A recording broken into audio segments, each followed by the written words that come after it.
So here are 5 that completely blow people's minds, and even today, with all our technology, scientists still have no solid explanation behind any of them. Easily one of the most famous landmarks in our world, the Great Pyramids of Giza. Thousands of people visit each year to see these magnificent pyramids, constructed from stones at the ancient site of Giza in Egypt. Despite years of analysis, no one actually knows how they were constructed, but it's believed they were built over 5,000 years ago. They're built using over 2.3 million blocks of stone and granite, each weighing over 1 ton apiece, and some weighing as much as 40 tons. What baffles people is how they were moved from their place of origin as far as 600 miles away in Aswan and transported to Giza. Maybe on rafts down the Nile during the rainy season, but how did they get them onto the rafts? Wheels hadn't been invented then, so the possibility of a cart transporting them to the rafts can be ruled out. The largest of the 3 pyramids is known as the Great Pyramid, and it's truly an astonishing work of engineering, and this is what most people go to see. It's believed to have been built over a 20-year period. Some believe that it was built by slaves, but this seems to have been disproved. What researchers believe is that the Egyptians somehow got the stones, possibly off the rafts, onto platforms on the sand. A worker would then wet the sand in front of the raft, and other workers would then pull the platform, which would slide on the wet sand. Here is an image that was found in the pyramids which shows workers doing exactly this. There is a man pouring liquid onto the sand, whilst many are dragging the sled. The key was to get the sand just right, so that it does not pile up in front of the sledge as it does in the case of dry sand, and instead create an ice rink style flat surface for the stone to be transported. The research has shown that by wetting the sand, this halves the pulling power required. But then how did they build them up into the pyramid shape? It's completely mind-boggling. There's more aside from how the stones were transported or how the pyramids were constructed that completely confuse experts, such as the fact the pyramids are located on the exact center of the landmass of the Earth. Mathematical formulas and numbers like the constant pi formula were also used to construct the pyramids, but the pi formula had not been discovered until years after. The 3 pyramids in Giza form a Pythagorean triangle, whose sides have the proportions 3, 4 and 5. The pyramids are also giant sundials and calendars. The pyramids are also exactly aligned to the north-south axis of the compass, but don't forget the compass hadn't been invented for years after the pyramids were built, so how could the Egyptians possibly have built their pyramids facing the exact magnetic north without even having a compass? The list goes on and on with things that surely would have been impossible to do thousands of years ago. I'm going to do a separate video about 5 mysteries surrounding the pyramids, so keep an eye out for that. But what do you think about them? How do you think they were built to such specific measurements and alignments? Some say they were helped by other life forms, but maybe we just underestimate the capabilities of our early humans. The Antikythera mechanism. The Antikythera mechanism is currently housed in the Greek National Archaeology Museum in Athens, and is thought to be one of the most complicated antiques in existence. At the beginning of the 20th century, divers off the island of Antikythera came across this clock-like mechanism that was just laying there inside a wrecked cargo ship. It's thought to be nearly 2,000 years old.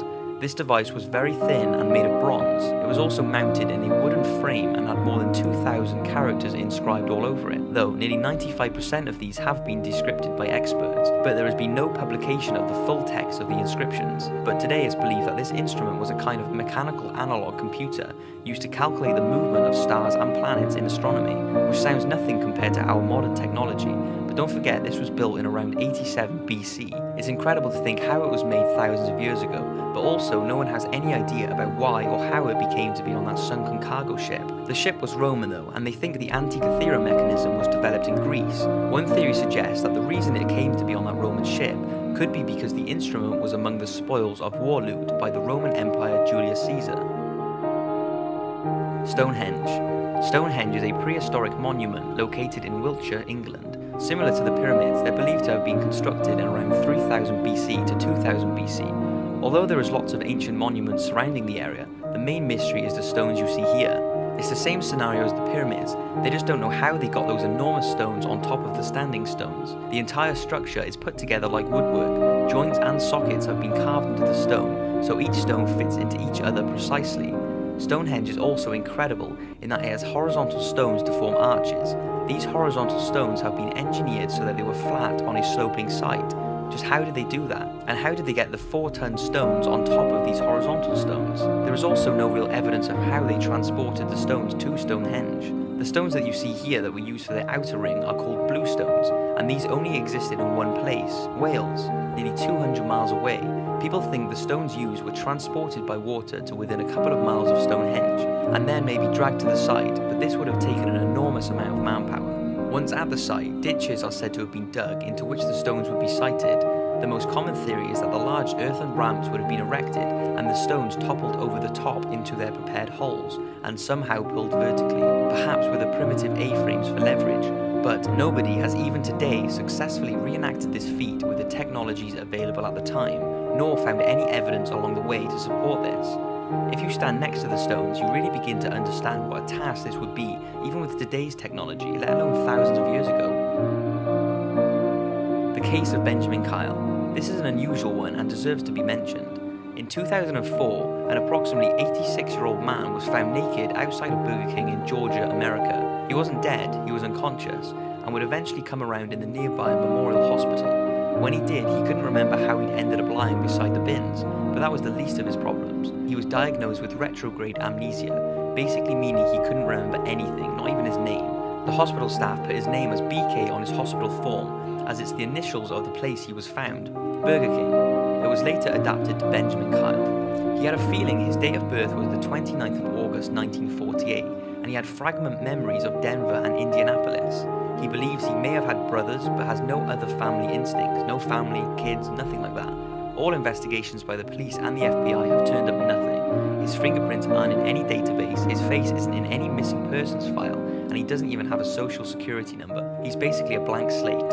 In a TV interview, he said, "I don't exist, no one is looking for me." There were, however, two people who believe they met him working at a Waffle House in Georgia.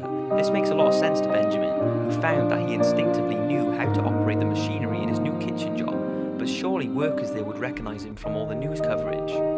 So maybe he was beaten up and took a blow to the head, causing permanent amnesia. But what are the odds of getting beaten up, getting amnesia, being naked, having no social security number, and have no one looking for you or even recognizing you despite media attention? All that just doesn't add up, so what exactly is going on? And will we ever know the true identity of this mystery man? The out-of-body experience is mind-boggling. Out-of-body experiences are personal experiences during which people feel as if they are perceiving the physical world from a location outside of their physical bodies. Sounds crazy, doesn't it? But 10 in every 100 people have an out-of-body experience at least once in their life, and it still continues to blow scientists' minds. There are lots of stories about people who have gotten released from their bodies and are able to look at themselves from the outside, and it seems to happen when they have undergone a near-death experience.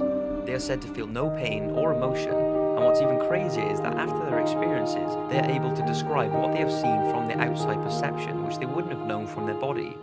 There are stories from people who have been pronounced dead in emergency rooms and have said that during their out-of-body experiences, they were aware of conversations going on in separate rooms whilst they were being worked on by the doctor. But how can this be possible? How can you even see yourself from a different angle while still being in your body and record in your memory what's going on from that perspective? You can see why it's unsolved. Although one of the explanations offered is that the person, once in a traumatic state or an altered state of consciousness, are not actually travelling outside of their body, but are imagining it the way a person will experience a dream but in a much more real impression than normal. The brain is highly complicated and can produce all sorts of images that can seem real, but how do you explain people hearing things and seeing things in different rooms or places they wouldn't be able to do with their real bodies? Some say we are living in a multi-dimensional world, and only during an out-of-body experience can we activate our other dimensional senses. But this is just a theory, of course, and to this day there is